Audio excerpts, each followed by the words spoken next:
शेततळे होत आहेत, पाण्याचा मोठ्या प्रमाणात वापर आणि मोठ्या प्रमाणात पाणी लागणारी पिकं घेतली जात आहेत. त्यामुळे पाण्याची परिस्थिती आता जरी चांगली वाटत असली त्या मोठी पिकं घेणाऱ्या शेतकऱ्यांना, तरी आगामी काळामध्ये ती बदलल आणि पाणी कमी झाल्यानंतर हे धोक्याचं चिन्ह आहे. तर जलसंधारणाची अशी कुठली कामं आहेत जी तुम्ही मागच्या अनेक वर्षांपासून करतायत आणि ती स्थायी स्वरूपाची आहेत, जेणेकरून भूगर्भातलं पाण्याचा साठा वाढल आणि कायमस्वरूपी चांगली पिकं घेता येतील?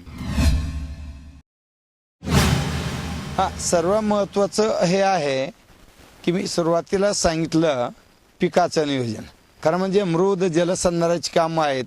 वरती उंचावर माथ्यावर पडीक जमीन असेल, डोंगर असेल, तिथे डीप सीसीटी सारखा उपक्रम आहे. पुन्हा वृक्षारोपणाचा आहे, चराईबंदी कुऱ्हाडबंदी हा विषय महत्त्वाचा आहे. आणि मग पाणी आपल्याला किती उपलब्ध होतं हे सूर्यापासून जमिनीच्या पोटात झाकून ठेवण्याचा उपक्रम आहे. आणि हेच पाणी मग पिकाचं नियोजन केल्यामुळं जसं 100 mm पाऊस पडला की आमचा पिण्याच्या पाण्यापर्यंत संपतो, 200 mm पडला खरीप मिळतं, 300 mm पाऊस पडला की रब्बी मिळतं आणि 300च्या पुढे गेला की उन्हाळ्याचं पीक मिळतं. म्हणून हे जे नियोजन आम्ही गावात करण्यात यशस्वी झालो. कारण म्हणजे हे नियोजन लोकांनी केलं ग्रामसभेमधून.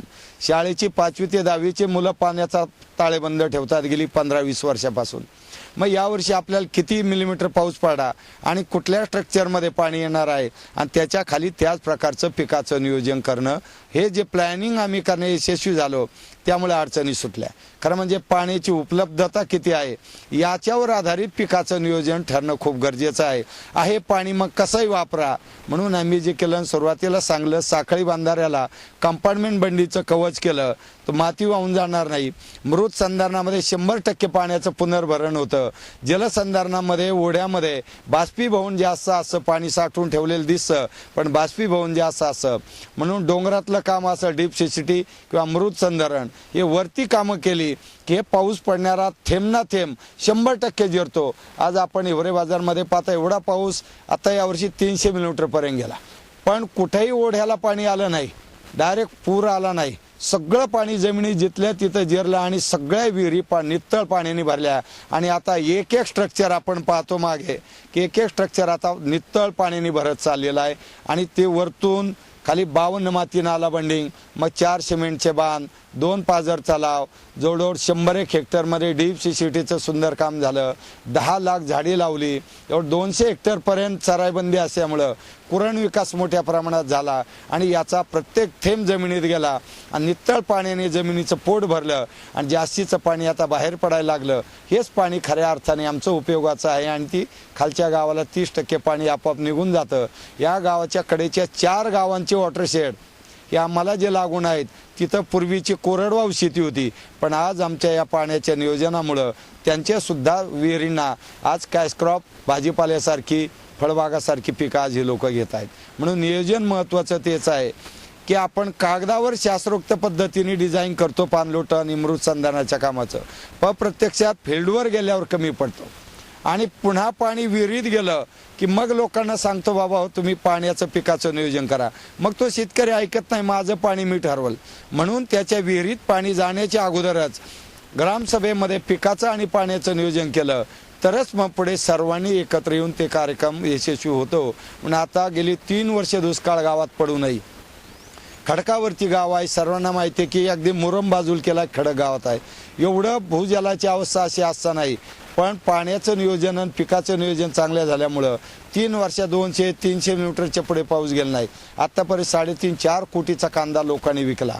आता रोज 10 ते 12 लाख रुपयाची पट्टी आता फुलाची आणि कांद्याची आज गावात येत आहे. हे काय चमत्कार याला म्हणता येणार नाही, याला कष्टच आहे. आणि लोकांनी प्रामाणिकपणे एकत्र बसून गावामध्ये जे पिकाचं नियोजन ठरवलं आणि भूजलाचं नियोजन केलं, या 2च गोष्टीमुळं हे यशस्वी झालेलं आहे. दुसरा कुठलाही पर्याय नाही.